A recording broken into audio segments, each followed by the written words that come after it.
Ladies and gentlemen, let's get ready for the Wot Supp podcast. With your host, Stu OG Industry Shannon, and Will Warren-Davey, new school formulator extraordinaire. We're talking all things supplements with insiders, athletes, experts, and more. So sit back, relax, and prepare to find out what's up. Good morning, guys. It is, morning here anyway. This is Will. This is our first ever solo cast. So we don't have our usual co-host, Stu Shannon, for the Wot Supp podcast. But today I am, in fact, rocking it solo for the first time ever. Now, I thought for this episode, this is an area that Stu and I are very passionate about. So it's a shame we can't get him on for today. So apologies to our Stu fans. I know we have a lot of people who love his accompaniment on this episode. Do not worry. He'll be back in a probably next week's episode.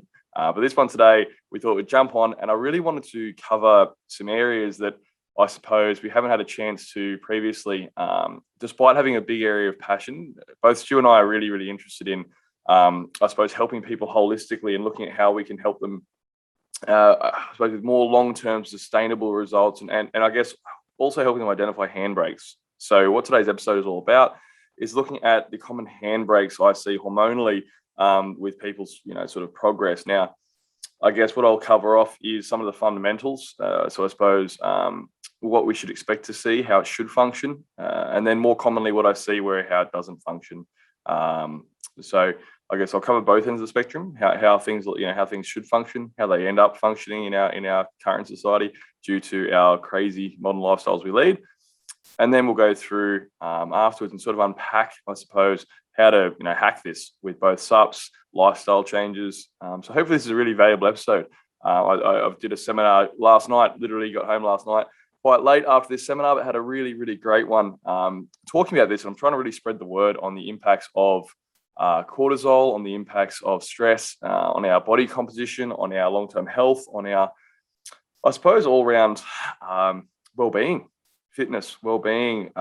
It affects so many areas. So what I want to do is basically let's crack in now and cover through some points of what it looks like, I suppose, when cortisol in our body's stress hormones are functioning optimally, what it looks like when they're not functioning optimally, and then throw in those hacks. So I guess to preface this, I guess cortisol in itself, being our body's, it gets a bit of a bad rap. I don't know if any of our audience have actually heard of it, but if anyone's not familiar with it, I've been doing a lot of content around it in the last, particularly the last 2 years, trying to really get the word out there to people about how we can try and improve our stress management. Now, when I'm talking about stressors for the purpose of this podcast today, I'm not talking about just mental stress, how we're feeling right now. Am I freaking out? Anything like that at all. I'm talking about stressors. So by stressors, I mean anything that takes our body away from a place of balance. So that can be under eating, it can be overtraining, it can be alcohol consumption, it can be poor sleep quality, it might be one too many coffees that day. So high stimulant use is a really common one. It might be the use of I suppose probably more accurately a poor diet, really, nutrient deficiencies as well, things that might not be as obvious. A lot of 70% of the population are magnesium deficient. They reckon there's something like 3 billion people globally who are vitamin D deficient. Any of these sort of areas have massive impacts. Now, also the under eating one is a big one, but as a source of a stressor for your body, that's a very common one I see in my travels. And then of course there's also some lesser obvious ones as well, which we'll cover off later. So I suppose when we're thinking of stresses, don't just think, am I mentally stressed? Even though in the current environment, no one would blame you for being an anxious mess. It is insanely difficult to try and operate businesses and generally just operate life in the current climate. So we're not just to define that. We're talking about multiple sources of stresses because your body doesn't really know the difference biologically between a stressful phone call from your boss, an email you don't want to open, a text late at night saying, with an issue from work versus, running away from a saber-toothed tiger. It has no idea. It treats them both exactly the same chemically in your body. The response is the same. And I'm going to sort of run through now what that response looks like. So in a perfect world, the way that it should work is we basically come up again, we find one of these stressors, our body comes into contact with something that's causing us an issue. It's constantly scanning our environment, looking for things that are going to possibly threaten us. So our mind is always looking around. We're trying to perceive our environment through all of our senses, figure out what's going on, and see if that's a risk to ourselves. Now, in this current climate, obviously there's so many things. We have wives, families, commitments, we have jobs, we have training, we have nutrition, we have all these areas we're trying to hold together. There's so many sources that we can see, that are multiple issues. It used to be, obviously we'd try and run away from a tiger or what have you. When we were cavemen, we'd try and put ourselves, try and run away from a perceived threat. Cortisol would be our lifeline. It would be the thing that would save us. It was a hormone that would come out and basically prepare you for flight or fight. So if you've ever heard the term flight or fight, basically the hormone that causes that cascade that gets you in flight or fight is cortisol. It's actually technically an anti-stress hormone. It's meant to come along and actually switch off a lot of the cascade from a stressful event. But what we sort of see is, so they get the way that it does this is by, I suppose we have the stressful event. Our adrenal glands go, secrete cortisol. This stress hormone comes on out, basically does things like increase blood pressure, increase heart rate, boosts out adrenaline, basically increases puts sugar into our blood. So we have some available glucose to burn for fuel. It starts burning through a lot of nutrients a lot faster too, like a lot of your magnesiums, your B vitamins. It gets us geared up for basically a brawl. Again, it's going, okay, let's prime us for performance. Let's prime us to get us going. And this is the sort of thing that, you see athletes in their peak state when they're really, really crushing it in the game. This is when cortisol's high, and a great example of when that's high is we've all had that time when we're in the gym, we're really killing it, we're about to hit a PB, or you're really just about to go hard, and you're really breathing in, going heavy, going. You're really in the zone, you're focused, your heart rate's up. That's cortisol helping you with performance. And I guess that's what it was built for. It was meant to basically supercharge your body for that short term to try and get you through this period of time. And then it's meant to go along, switch those processes off, and get you back to baseline, essentially. So it was meant to be a bit of a, I suppose, stressful event perceived, cortisol spikes, we have ourselves a stressful event, resolve said issue, and then it returns back to baseline and we go back about our day. Now, whilst it's elevated, we do see things like adrenaline being elevated. So that's where you get the increased blood pressure, increased heart rate. We see higher blood sugar because our body's mobilizing glucose and mobilizing fuel sources as well to get us burning. We also see that down regulates fat oxidation. It also it actually increases immune surveillance for a short term as well, because it's, again, trying to perceive any possible threat, poisoning, whatever it might be. So it actually ramps up your immune system in the short term, although long term it actually suppresses it. Also, we see things like it switches off inflammation. So it gets you in a place where you're ready to fight in all angles, basically. It basically makes you a superhuman for a short term. Now, this is all obviously very fantastic in a survival situation. It's probably the thing that has helped us survive. And without it, we would, in fact, we wouldn't have evolved, we wouldn't survive. We do need this hormone. It's incredibly, incredibly important. Now, it also is what is lesser known to be responsible for regulating our circadian rhythm. So what that does is that in the morning, the reason we actually get out of bed and have energy is cortisol. It gives us a nice spike in the morning, gets us up, gets our energy going, kicks that adrenaline a little bit. It's what is meant to give you that nice little kick out of bed. So I guess it's a very, very powerful hormone. If we didn't have that in the morning, we essentially wouldn't have the energy to get out of bed. We'd be feeling dragging our ass all day until we lived on an intravenous drip of caffeine to try and get that adrenaline up anyway. So I suppose it gives us that morning surge as well, is the way it's meant to function as well. That's how it regulates our circadian rhythm. It increases our cortisol in the morning, and it's meant to peak around midday and then lower into the afternoon, creating a nice little curve, peak in the morning, trough at night. And essentially by being low at night, it then signals the cascade to the opposite. It starts going, cool, we're going to prepare for bedtime now.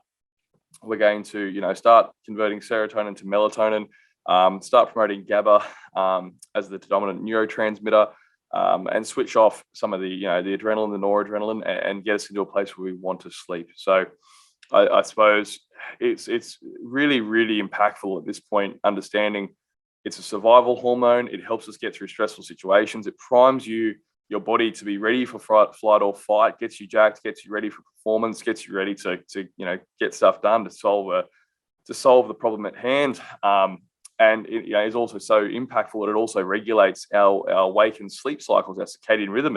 It's what gives us a kick of energy in the morning when we wake up. It's what helps us. It's what has to be low to let us sleep at night. It literally governs so much and it's something that's overlooked so much.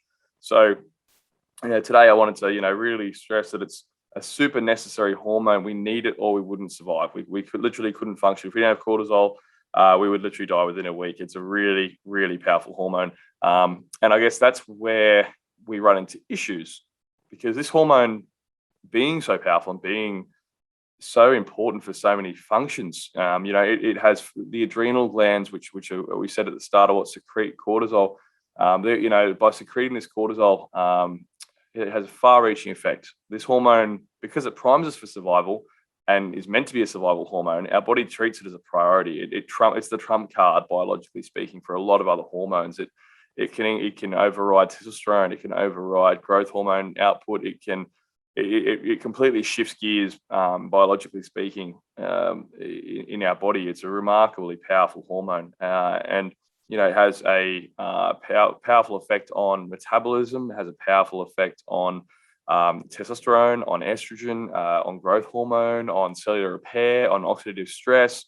So it sort of impacts the entire endocrine system. Because our body prioritizes survival above all else, it makes sense that our chemistry would prioritize our survival hormone as well. So when we're thinking here tonight, I'm not just talking about stress, in isolation. What I'm trying to get across is that it's impactful, it's powerful, it regulates many, many systems in the body, and it's responsible for a lot of them. And when it works beautifully, it's a really great force of nature. But where I want to really touch on is what happens when it doesn't work beautifully and why. So we covered off what would happen, the stressful situation, cortisol secreted, cool. What happens when there's multiple stresses? What happens when in our busy modern lifestyles that we lead now, where we have the commitments, the work, the job, the kids, the training, the nutrition, the constant go, the never switching off, the smartphones that are texting us from when we wake up at 5 a.m. through till 10 o'clock at night, where you're just constantly receiving stimulus. There was a study done in 2010 that found that the amount of information we receive on average each day now versus in 1965 has tripled. We now have 3 times the amount of stimulus incoming, the 3 times the amount of information coming in as to what we did in the 60s. So a lot of our parents' generation had 1/3 the amount of incoming information, amount of stimulus to deal with. Now, we're expected to function. Our physiology is geared towards a very different period in history compared to now. So when we, I suppose, are trying to deal with such we're bombarded all the time with these stressors, with poor sleep, or with that hard conversation with the boss we don't want, that text we didn't want to receive, that email comes through at 10 o'clock at night that freaks you out about work tomorrow. When we do that, have that one too many coffees too late in the day, when we have that gym session, that there was, that one too many training sessions that week when you really weren't eating enough calories, when you're under eating and you skip that extra meal and you still put more caffeine in there, all these times that we're ramping up our body's, stressors, we ramp up the cortisol production.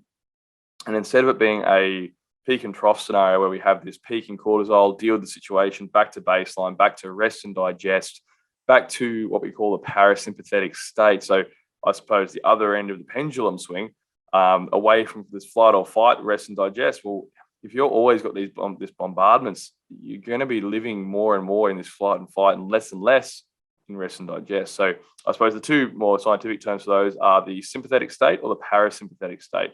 Now, what I want to try and touch on here is demonstrating that we're not just, I suppose, ideally for our, we were never designed to live constantly in the sympathetic state, which is to say the flight or fight. So sympathetic is flight or fight. We were never designed to have cortisol elevated most of the day or into the evening, and just ongoing. We have it on tap. Okay, now we were never designed for this. It was, as I described, it was meant to help deal with a survival situation and then go back to normal. So we're in a really unique time in history where we're getting this 3 times the amount of information we did even in the 60s. We've got unprecedented amount of stimulus coming into us each day, so many things to deal with, let alone what's going on globally right now with everything happening. Stresses are at the highest they've ever been. And I see this in so many customers and so many people I talk to, and so many business owners, so many, just mums and dads and people in travels. Like I do this seminar. I've got 4 of them in the next 2 weeks. And I see it so often where people are just they're just redlining all day. And it becomes background noise because lifestyles are so chaotic and hectic now, but it's there. And I suppose what I want to look at now and shift gears away from the positives of cortisol, what it does when it's meant to work, is look at what happens when it's chronically elevated. Because I think everyone can identify that we have lots of sources of stresses, in our lifestyle, whether it's mentally perceived stress, whether it's chemical stress, whether it's from overtraining, undereating, nutrient deficiencies, poor sleep, any of these multiple factors it could be. We can pretty well establish a baseline that there's a lot of reasons to be stressed in our day and age. What we now need to look at is, what does that mean for the body? How does the body cope with chronically elevated stress hormones? What does that look like? What are the symptom pictures of it too? How do you know if this is you? So we'll probably check off the symptom pictures first. That's most relevant. I want to try and ask everyone to sort of take a bit of a mental checklist now. If you're listening at home, driving, doing whatever you're doing, and take a checklist for me. I want you to have a think as I'm going through this list. If any of these things apply to you, if one or more or several, a lot of times several of these things apply to you, then I think you'll find this might be worth listening to. So we'll check it off from the beginning. Let's start at the beginning of the day. We might find that it takes us quite a while to get going in the morning. Now, this sounds silly, and I suppose there's a lot of people out there who say I'm not a morning person, I'm a night owl or what have you. It might take, it takes you a while to get going in the day. You might, if you don't have your coffee straight away, you might find you don't really get going until 10, 11, 12.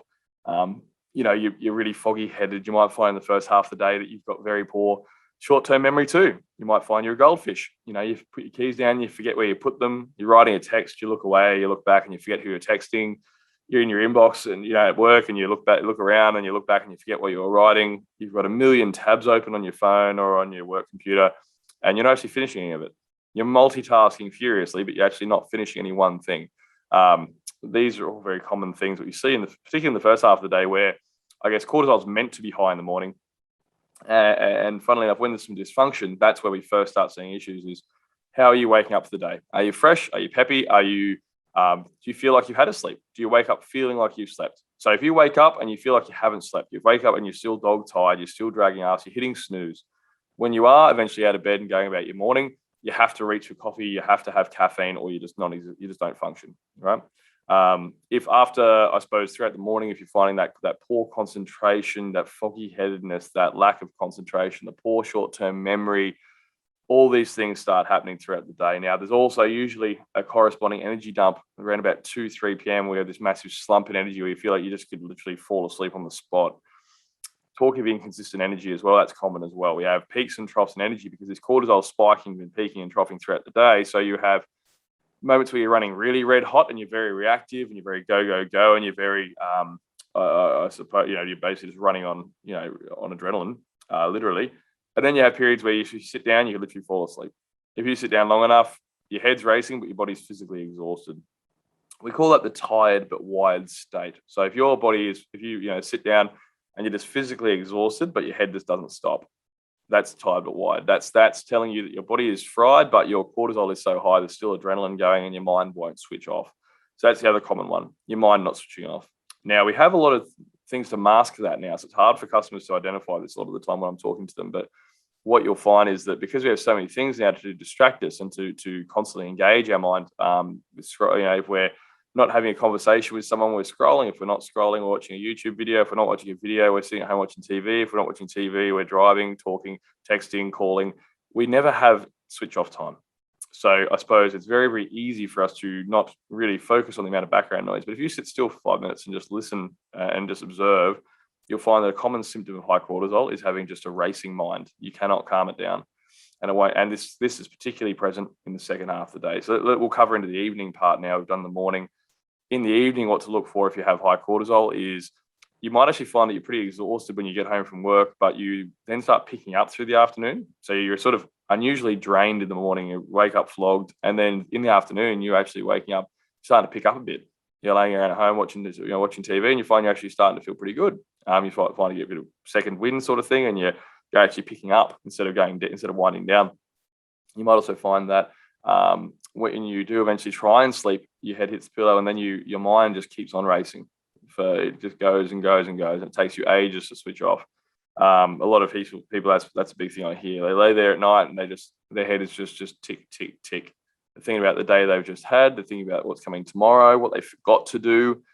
And that's a really common one as well with stress, is not being able to let go of things, not being able to close off chapters, not be able, because your mind is constantly it's running red line. It's constantly looking for looking for perceived threats, looking for issues, looking for, rerunning what was going on through your day. So if you're not switching off and you find it very hard to mentally switch off at night, particularly around bedtime, that's a common symptom picture as well. Now, when you're actually asleep, what does it look like? Well, typically it's the quality of sleep that suffers. So often I find people are waking up several times throughout the night to go to the bathroom. They think that's because they're drinking too much water. It's not. This is how cortisol wakes us up because, again, cortisol needs to be non-existent for our body to want to produce melatonin, want to produce GABA, want to sleep deeply and get deep sleep and REM sleep. If you're lucky enough to have a sleep tracker, if you're listening to this, some Garmin devices, some Apple devices, some really good sleep tracking apps out there, Aura rings. If you track your sleep, if you look at your REM sleep, a really common sign is having low REM sleep, low deep sleep, and a lot of wake events as well. What that looks like in someone not tracking sleep is a bit of a restless sleep. You might be tossing and turning, taking a long time to get to bed. And when you are asleep, you might find that you wake up several times throughout the night anyway to go to the bathroom. And when you wake up, like we said at the start, coming full circle, you're flogged. You're tired anyway. You felt like you haven't slept. And the chances are it's because you've had 3, 4, 5 wake events. You've been tossing and turning throughout the night. It took you a long time to get to sleep anyway. And there's a very big difference between being in bed for 8 hours and having good quality sleep for 8 hours. So I suppose that's a really, really brief rundown on the symptom pictures. Now, there's some more physiological ones as well, like some obviously aesthetic ones. So where your body fat's held, if your lower stomach is a stubborn area for you, that's a really common one. What's happening there is cortisol. We mentioned right at the start of the podcast that cortisol will continue to basically burn resources, burn fuel, burn glucose as fast as it can, trying to prime you for performance. Well, what it also does is it wants to store fat because that's your survival fuel. That's your fuel source in case of famine or so I suppose what it does is it actually starts prioritizing storing fat in and around your internal organs with visceral fat as well, and promotes, I suppose, that body fat being stored around your stomach too. So it really, if you have very stubborn body fat around your lower stomach, that's super common. It also comes along with fluid retention. You start noticing some puffiness, some swollenness. You might look at your rings or your watches or your socks and notice you've got quite a bit of an indent there and you're holding fluid basically. You might find your scale weight is going up and down drastically. It might be going up and down a few kilos throughout the week. You might find for the ladies out there, you'll find your cycle is probably quite irregular. You might find that your cycle is having some irregularities, and probably having some heightened symptoms as well around that time of the month, because cortisol drastically impacts our other hormones. In the guys, it does so as well. It smashes libido, absolutely smashes it, because what's happening there is our again, when we're in flight or fight mode, our body isn't prioritizing reproduction. We're not often running away from a tiger and then stop to have sex. It just doesn't happen. Same with passing on to food. Now, our body, again, running away from tiger, you don't want to sit down and eat a steak, do you? Your body's not prioritizing digestion. It actually switches off digestion entirely because it doesn't prioritize that system. It pumps the blood that would be in your stomach to help digest food. It pumps that blood away from your stomach and actually into your working muscles to give you the resources you need. So also a common symptom picture is bloating. If you're someone who bloats quite and can't explain it. I have so many customers that'll be like, oh, look, I'm cutting out dairy, I'm cutting out gluten because I bloat all the time. It's not often. It's 90% of the time it's not food sensitivities. It's often just chronic inflammation in their gut from stress. Stress causes inflammation chronically, switches off in the short term, and then long term actually promotes inflammation. You end up with particularly gut lining. There's a protein called zonulin, and when cortisol is elevated, zonulin is constantly expressed, and zonulin works to create inflammation, particularly in the gut lining. So your gut lining is, if you think it's not a completely smooth surface and it's not solid, it has actually what we call tight junctures that are, imagine those watching the video here, or if anyone, I'm actually putting my fingers together showing a tight little network or webbing of where these tight junction meetings would be. And what they do is that helps with what we call permeability being less. So less things are getting through your stomach lining when these are all happy and healthy and not inflamed. When it is inflamed though, these tight junctions start opening up and more things can get through. And we start noticing, because of that, more and more things are coming through. Our immune system, which is, the first line of defense is through your gut. It's always there. A big part of our immune system is sitting behind our gut lining, detecting what's coming through, looking for perceived threats, looking for endotoxins, things that are coming into our body, going through our gut lining, being absorbed into our blood that it has to deal with, detoxify, sort out basically.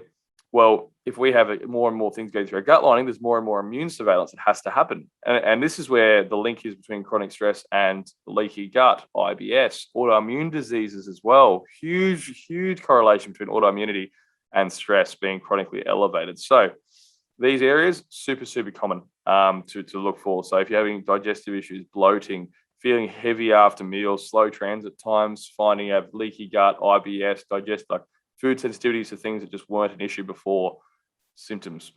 So I've probably done enough doom and gloom, probably pointed out enough symptom pictures to make someone want to kill themselves by now. So let's switch gears. Let's now look at what would happen, I suppose, if we can try and throw in some life hacks and some supplement hacks to help. Now, obviously, this is the Wot Supp podcast. We love supplements. Stu and I are avid supplement fans. We both own brands that have hormonal products for this reason. I spent a lot of time formulating things to help with stress because I'm such a big believer in helping people in this area, and it's such a common area where people fall down. So what would I do to help out here? Well, forgive me, sorry, as I drink my protein shake. The first area that I try and help people in is I would start getting regularity. We're trying to establish balance in our body. So what does that mean?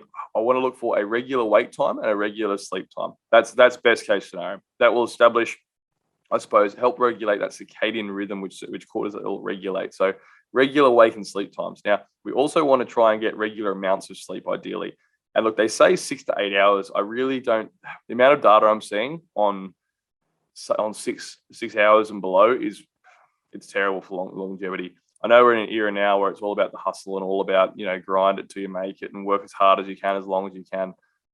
As a business owner, I've done, half a decade now of disgusting amounts of work. So I'm 100% down for it. But I just think if you look at the sacrificing sleep mentality that's come out lately, like just sleep faster, sleep when you're dead, these sort of mentalities, that is, well, if you do prioritize work over sleep, you will literally be dead sooner. Lack of sleep is correlated with increased blood pressure, increased aging, decreased cellular repair.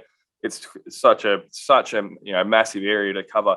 So I suppose the big areas that I would say to help with some moderating cortisol and throughout the day is prioritizing the sleep window. I do things like, if we're talking about having a regular sleep time. Also important, making it more towards the 8 hours a night, 7 to 8 hours. We found in studies in 2010 that they did a study on body composition, people who slept 6 hours a night versus 8. In that 2 hours difference, there's only 2 hours more, 6 hours instead of 8. The group who slept the extra 2 hours, they lost 55% more fat. That's huge. There's not a supplement on the planet that can increase fat loss by 55%. There's not a thing. There's no magic pill, magic bullet, nothing. And I should know I formulate them every day of the week. There is nothing that can do that. 55% more fat loss in a 4-week study. Now, what about muscle mass and people who are trying to grow? You might not be caring too much about fat loss right now. Well, the same group who slept that 8 hours also built 60% more muscle. So we're building more muscle by 60%. They're losing more fat by 55%. There's not a magic pill on the planet that can replicate those results. Sleep is the ultimate thing. This is when our body prioritizes that's our body's most parasympathetic time. That's when it's doing things like improving. That's when it's burning the fat, building the muscle, recovering tissue, repairing oxidative stress, cellular repair. It's producing most of it, like 30% of our testosterone is produced in that first few hours of REM. It's also the growth hormone secretion as well. It's a unparalleled period of the day for longevity and for moderating stress. Because if you can get a good quality 6 to 8 hours of sleep, you can find a massively reduced impact of cortisol throughout the day. Your things like if you sleep 6 hours instead of 8 as well, they found that your glucose tolerance was impaired by 30%. So what that meant is you are 30% more insulin resistant the day after for 24 hours following a sleep of less than 8 hours. So our body is less primed to deal with glucose, and therefore, in promoting insulin resistance, we are burning. It's probably a big pathway behind why we lose less fat, and we're losing less fat, and we're building less muscle. So we're getting fatter and less jacked, basically, if we're not prioritizing sleep. So that's my big hack, and that's why when I built an adrenal support product, so a cortisol support product with Restore a long time ago, and Stu has one in his brand as well, and it's a big part of the market now, adrenal support products. The reason being that I put it more towards the sleep formula is because nighttime is the biggest bang for your buck. there's some good merit in using, I suppose, some of these adrenal supplements throughout the day as well. That's another possible sort of supplemental hack, is using some adrenal subs throughout the day to help, stopping your cortisol from going through the roof at certain times and helping to smooth that curve out and get that curve back into some regularity around its function. But for a lot of people, I prioritize getting that sleep window sorted. So one of my biggest life and sup hacks is, one, try and get an adrenal supplement around bedtime to lower the cortisol. We can almost guarantee cortisol is still high from the day, unless you're one of those very lucky people who can just zen out or can just chill out and really wind down in their own accord. Then I would really prioritize throwing in some adrenal supplementation before bed, lowering that cortisol, getting you into a great deep sleep. In terms of non-supplement hacks, I would also minimize light at night. I would make sure that there's very minimal lights on after probably 6 p.m. Because as soon as our eyes detect light, our pineal glands, which sit behind our eyes, detect that light, think it's daytime. So they secrete cortisol because they think it's morning. They think they're meant to be producing cortisol. So if we're trying to do the opposite at night, we need to minimize the light. It's why a lot of people, you can sit there dog tired, sit down, turn the TV on, and you can watch a movie for 4 hours. And you're like, then it's midnight. And you're like, oh, wow, how did that happen? Well, you're not tired because you're constantly getting light and information and you're getting all this stimulus. Your body's saying you're meant to be awake. It's daytime. What are you doing? We're not going to bed. We're staying awake. So it pumps out cortisol, blocks that melatonin. They reckon that any sort of blue light exposure, for every bit of light exposure you get, it delays melatonin production by a minimum of 30 minutes to an hour. So if you've got the lights on, you can guarantee you won't be getting any melatonin production for about half an hour minimum. So I would say minimize light exposure in the afternoon. I'd say if you've got any smart devices, tablets, phones, laptops, most of them have got night mode now. You can also install apps that are blue light blockers, which are really, really good. But yeah, generally turn down brightness, put it on night mode if you can. You can set that on most smart devices too, so it can automatically kick in and you don't have to worry about it. It just happens without you thinking about it. So that's a great function we have now. And that will help drastically with these things, with helping you, sort of get that light out of your eyes, tell your body it's time to wind down and get that cortisol, that melatonin, get that all in the correct cascade. Now, inversely, because of that light being, our pineal gland sensing that light being so powerful for cortisol, we need to make sure when we wake up, within 30 minutes to an hour of waking up, we need to get sunlight exposure. Now, Dr. Andrew Huberman has done some great work around this area and published on his podcast some great findings. He recommends, if it's sunny in the morning, if you wake up and it's sunny and it's got like full sun exposure, between 2 and 10 minutes of light exposure is what you need to get adequate, I suppose, get that cortisol signaling right. And that will do massive things for getting that surge of cortisol in the morning, give you energy, get you going for the day. And it also sets your body clock to let you know when to go to sleep that night. So as soon as you have this, you have basically like a clock in your body that sees, once it detects that light in the morning, it goes, cool. In 12 to 15 hours time, we're going to fall asleep. So it not only sets the first part of the day, it then tells your body when the evening is going to be. So another big life hack is get up and get sun exposure within 30 minutes to an hour of waking. If it's sunny, between 2 and 10 minutes. If it's cloudy, between 10 and 30 minutes. That's the data that Huberman published recently. So that's the sort of light exposure hack that's really, really useful. In the evening as well, going out when it's on dusk, on sunset, is also really powerful for us because that's what we were programmed to be doing. We're meant to get up with the sun and go to bed with the sun. So if we're going out, trying to be out at twilight, be out at dusk, and that lowering of the sun and that lowering of the light exposure is a really powerful mechanism as well to reinforce that it's time to sleep. So there's some of those. Now, in terms of training and stimulant use, I would try and limit stimulus, and that can be caffeine consumption, heavy training sessions. I'd try and limit that to the first half of the day. So look, in an ideal world, and I borrow this phrase from a good friend of mine, Greg Hageland, who owns Switch Nutrition. He says, don't let perfect be the enemy of good. Don't try and don't throw the baby out with the dishwater. Basically, don't if you can only train once a day because your schedule is chaotic, train. Training is infinitely better for you than not training, right? So I would always say training is king, whether you can, whatever that exercise looks like, it doesn't matter if it's weight training, great. If it's going for a walk or a run or sprints or whatever it is, some sort of exercise, great idea, get that done. But in an ideal scenario, that would be in the morning. The reason being that's a big cortisol spike. A lot of people train in the afternoons, and what it's doing is spiking cortisol late at night, which is, as we've spoken about this whole time, the exact opposite of what you want, particularly when you're prioritizing sleep. And it's why look, even worse, people using high stim pre-workouts in the evening to train. So bad. Like the clearance time of caffeine is 8 to 10 hours. So if you're having caffeine at 5 p.m. to go train, it isn't getting out of your system till literally 1 to 3 a.m. the next morning. So I don't care how low a stim your pre-workout is, there's something there the next day. So I would really prioritize. That's why I made my pre-workout's actually a non-stimulant one. And Stu can attest to this. Anyone training in the afternoon, ideally use a non-stimulant pre-workout, prioritize adrenal sups before bed, but ideally train in the morning because you can really get that cortisol surge happening in the morning. And then at night, you don't spike it again when we're training at night. We're just letting it gently go down as it should. So morning training is best if you can fit it in your schedule. Also, we're trying to cut caffeine after about 1 p.m. because, as I said there, it takes between 8 to 10 hours for it to clear your system. So if you're having that after 1 p.m., it's not leaving until 10 o'clock that night, 11 o'clock that night. You need to let that clearance time happen. So I'd cut off stimulants at between 1 and 2. 2 p.m. is my sort of absolute latest I'll do caffeine. So limiting the stimulants till then. And then obviously things that we can do, meditation, mindfulness, breathing. Breathing's a big one. Breathing's a great hack. If you've ever heard anyone say count to 10 before you make a decision, or if you're feeling stressed, just breathe, count to 10. 10 seconds of deep breathing is about how long it takes you to switch off your cortisol response to a stressful event. What happens there is, more accurately, it takes around about 10 seconds for your body to secrete the cortisol. So you have a stressful event. First thing is adrenaline. That's the first cascade. It goes boom, let's go.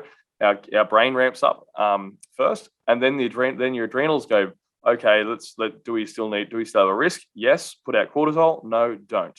Now, if it's yes, put out cortisol, it then does the cascade that you're talking about. But if you can get in that particular time when you perceive a stress, 10 deep breaths, particularly nasal breathing, really important. Long exhale, prioritizing that exhale over the inhale, and particularly doing it through the nose is really, really, really going to do wonders for lowering that stress hormone. So doing 8 to 10 deep breaths in through the nose, deep exhale. Those are going to do wonderful things for helping to moderate cortisol output in that time. So if you want an acute stress hack, that's a great one just to help blunt the actual response. And then finally, the use of, going back to the supplementation, there are some vitamins, minerals, and adaptogens that are very handy. Now, some of the greatest ones that I've seen in the vitamin and mineral space, magnesium is a great one. We want between 200 to 400 milligrams per day. But if someone has some chronic stress, we burn through a lot more magnesium. We burn through a lot of B vitamins. We burn through a lot of neurotransmitters as well. So we really want to prioritize magnesium up around the 300, 400, 500 milligrams per day. Now, keep in mind as well, this is elemental magnesium, which means if you look at a magnesium supplement, let's pick like magnesium citrate, for example, it's about 40% citric acid. It's only 60% magnesium. So your 100 milligrams of magnesium in your supplement might only be 60 milligrams of actual yield of magnesium. So you might take 300 milligrams of magnesium citrate, say, and you're only looking at 180 milligrams of actual elemental magnesium. So you might need to take 600 milligrams of magnesium citrate to hit your 300 megs RDI. So it's just something to be mindful of with magnesium supplements. There's also things we can throw in like glycine, GABA as well. GABA supplementation is fantastic. In the vitamin and mineral section, B vitamins are great. Really, we burn through a good amount of them in neurotransmitter production, energy production, hormone production. We use them in metabolism, the burning of that glucose as well. So look, there are some specific ones, your B3s, your B6s, B12s, but in general, if you just take a good quality B complex, that's really, really handy. I put in B3 and B6 in Restore. I also have it in my hormonal products as well. So, I've got a bit of a ZMA blend, like zinc, magnesium, and B vitamins. But again, if we just think of our body like when we're in that sympathetic state, that flight or fight, our body's basically burning through fuel at an accelerated rate, and that's so everything related to neurotransmitters being ramped up, everything related to energy production being ramped up is going to get burned more. So magnesiums, zincs, B vitamins, selenium, iodine, all of those are fantastic stuff to have in your arsenal to help replenish what you've been spending by being in a sort of chronically elevated state. Now we also want some fish oils at quite a high dose because it's found that fish oil, like having high EPA and DHA, especially essential fatty acids in our diet, around about look, you can go as high as 8-10 grams of actual EPA. But I find that usually I run about 5 to 6 grams of fish oil supplementation. That normally lands me around about the 1.5 to 2 grams of essential fatty acids out of there. Particularly the EPA is what I'm looking for. That has a very protective effect on the cerebral cortex for preventing cortisol binding to receptors in the cerebral cortex. Now, this is our frontal lobe, responsible for logical thinking, rationality, and it's also, ironically, the one that cortisol switches off when we're in flight or fight. We actually default our thought process from being, I suppose, more higher thinking brain, our forward brain, to our basal brain, our amygdala, which is basically our survival. The oldest architect in the brain is the amygdala. It's responsible for flight or fight. It's responsible for survival. It's responsible for fear. Responsible for punch and run. It's essentially our most ancient hardwiring we have in our body is the amygdala. Now, our body will switch gears into the amygdala and prioritize that part of the brain whenever it senses threats. And if we can try and use supplementation like high doses of essential fatty acids, which will protect the cerebral cortex from cortisol binding, we can go a long way in protecting the brain from the chronic effects of stress. I didn't touch on the neural effects of stress being elevated chronically as much, but it's things like Alzheimer's, dementia, it's things like Parkinson's, MS, basically neurodegenerative diseases. So because what happens is the cortisol being elevated also binds to receptors in our brain and damages them. It also tends to make our brain, if we're in this chronically wired state, over time our brain actually keeps looking to be in this state. Funnily enough, you might find that it's a big part of why you don't switch off when you're constantly stressed is because your mind is looking for stresses because it's used to being wired all the time. It doesn't like being in the lower, sort of more rest and digest state. So I suppose supplements that are handy, the high doses of fish oil are great. L-theanine is also fantastic. They put it in the nootropic class. It's actually an amino acid. It's found in green tea, which is why green tea, even though it's caffeinated, is very calming.